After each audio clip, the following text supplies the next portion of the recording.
Aliran Khawarij. 1. Sejarah Khawarij. Istilah Khawarij berasal dari bahasa Arab. Khawarij yang berarti mereka yang keluar. Nama ini digunakan untuk memberikan atribut bagi pengikut Ali bin Abi Thalib yang keluar dari golongannya dan kemudian membentuk kelompok sendiri.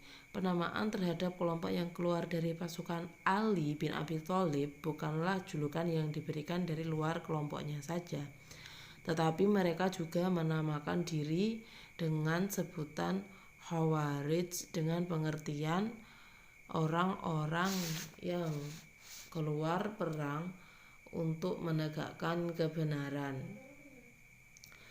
Penamaan ini diambil dari Quran surat An-Nisa ayat 4 yang berbunyi, "Wa may yuhajir fi sabilillahi yajid fil ardi muraghaman katsira wa sa'ah wa may yakhruj min baitihi muhajiran ila Allahi wa rasulihi tsumma yudrikuhul mautu faqad waqa'a ajruhu 'ala Allahi wa kana Allahu ghafurur rahima."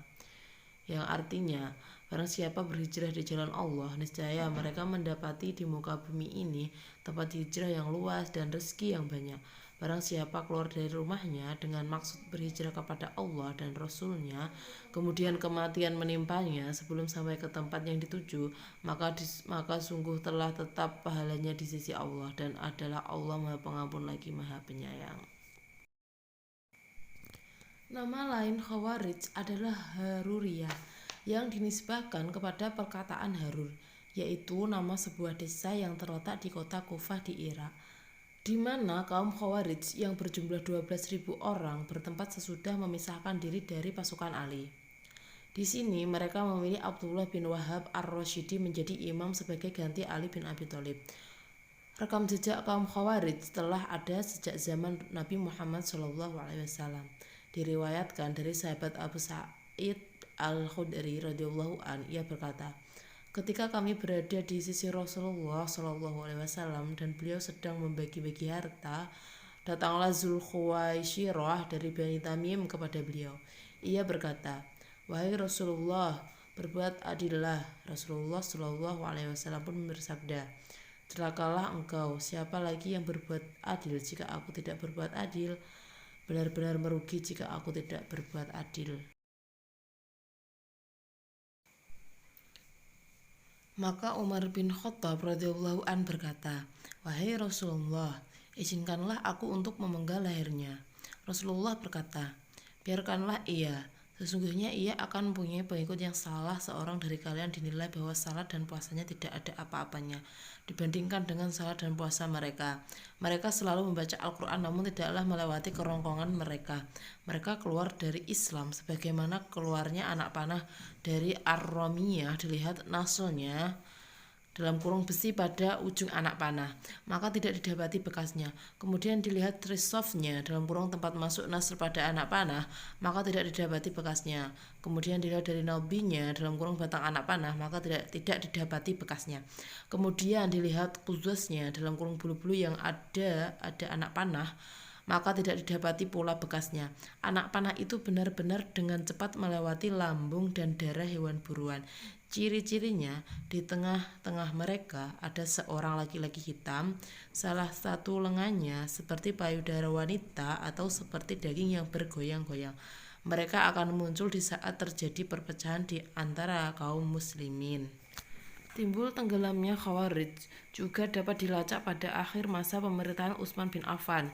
Dr. Shalih bin Fauzan Al-Fauzan menyatakan, mereka adalah orang-orang yang memberontak di akhir masa pemerintahan Utsman bin Affan yang mengakibatkan terbunuhnya Utsman bin Affan setelah pemerintahan dipegang oleh Ali bin Abi Thalib.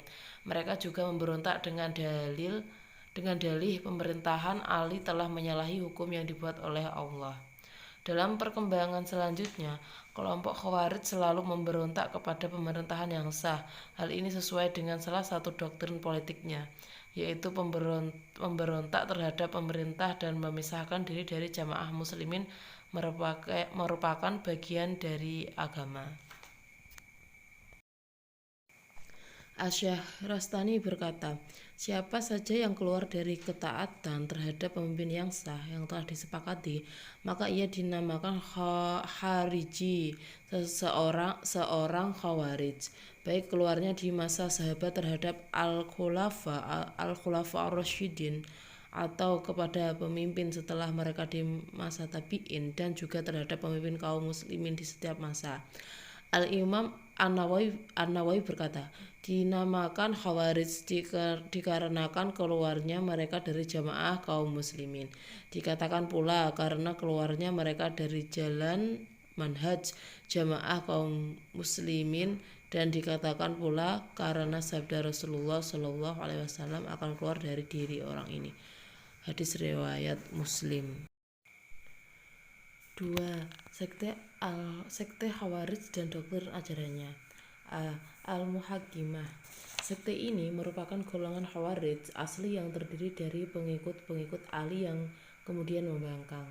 Nama Al-Muhakkimah berasal dari semboyan mereka, yaitu la hukma illa lillah, menetapkan hukum itu hanyalah hak Allah, yang merujuk kepada Quran surat Al-An'am ayat 57 yang berbunyi, Qul inni ala bayyinati mir rabbi wa kadzdzabtum bih ma indi ma tasta'jiluna bih inil hukmu illa lillah yaqussul haqqo wa huwa khairul fasilin.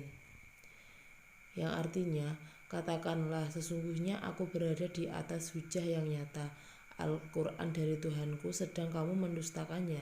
Tidak ada padaku apa azab yang kamu minta supaya disegerakan kedatangannya. Menetapkan hukum itu hanya hak Allah. Dia menerangkan yang sebenarnya dan dia memberi keputusan yang paling baik. Quran surat Al-An'am ayat 57. Mereka menolak tahkim karena dianggap bertentangan dengan perintah Allah Subhanahu wa Ta'ala dalam Quran surat Al-Hujurat ayat 9 yang menyuruh memerangi kelompok pembangkang sampai mereka kembali ke jalan Allah Subhanahu wa Ta'ala.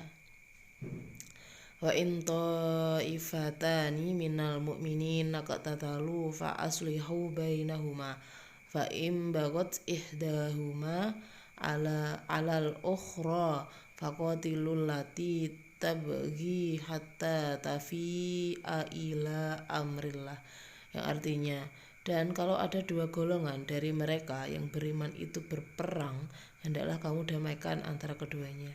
Tapi kalau yang satu melanggar perjanjian terhadap yang lain, hendaklah yang melanggar perjanjian itu kamu perangi sampai surut kembali pada perintah Allah. Quran surat Al-Hujurat ayat 9. B. Al-Azhariqah. Sekte ini lahir sekitar tahun 60 Hijriah, akhir abad ke-7 Masehi, di daerah perbatasan antara Irak dan Iran. Nama Al-Azhariqah dinisbahkan kepada pemimpinnya, yaitu Abi Rashid Nafi bin Al-Azraq sebagai khalifah. Sebagai khalifah, Nafi digelari Amirul Mukminin. Menurut Al-Baghdadi, pengikut Nafi berjumlah lebih dari 20.000 orang. Setiap orang Islam yang menolak ajaran Al-Azhariqah dianggap musyrik. Bahkan pengikut Al-Azhariqah yang tidak berhijrah ke dalam wilayahnya juga dianggap musyrik. Menurut mereka, semua orang Islam yang musyrik boleh ditawan dan dibunuh, termasuk anak dan istri mereka. Berdasarkan prinsip ini, pengikut Al-Azhariqah banyak melakukan pembunuhan terhadap sesama umat Islam yang berada di luar daerah mereka. Mereka memandang daerah mereka sebagai Dar al-Islam, negara Islam, dalam kurung negara Islam. Di luar daerah itu dianggap Dar al-Kufr, dalam kurung daerah yang dikuasai atau diperintah oleh orang kafir. Al-Azhariqah mempunyai sikap yang lebih radikal dari Al-Muhakkimah. Mereka tidak lagi menggunakan istilah kafir tetapi istilah musyrik. Di dalam Islam, syirik merupakan dosa yang terbesar, lebih besar dari kufur. Mereka juga mempunyai doktrin orang Islam yang tidak sepaham dengan mereka adalah termasuk orang musyrik. Begitu juga pengikut Al-Azhariqah yang tidak mau hijrah ke dalam lingkungan mereka juga dipandang musyrik. C. An-Najdah. Pendiri sekte ini adalah Najdah bin Amir al-Hanafi. penguasa daerah Yamamah. Lahirnya kelompok ini sebagai reaksi terhadap pendapat Nafi, pemimpin Al-Azariqah yang mereka pandang terlalu ekstrim.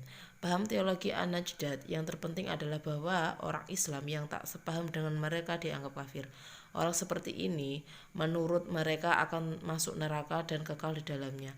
Pengikut An-Najdah sendiri tidak akan kekal dalam neraka walaupun melakukan dosa besar. Bagi mereka dosa kecil dapat meningkat menjadi dosa besar bila dikerjakan terus-menerus.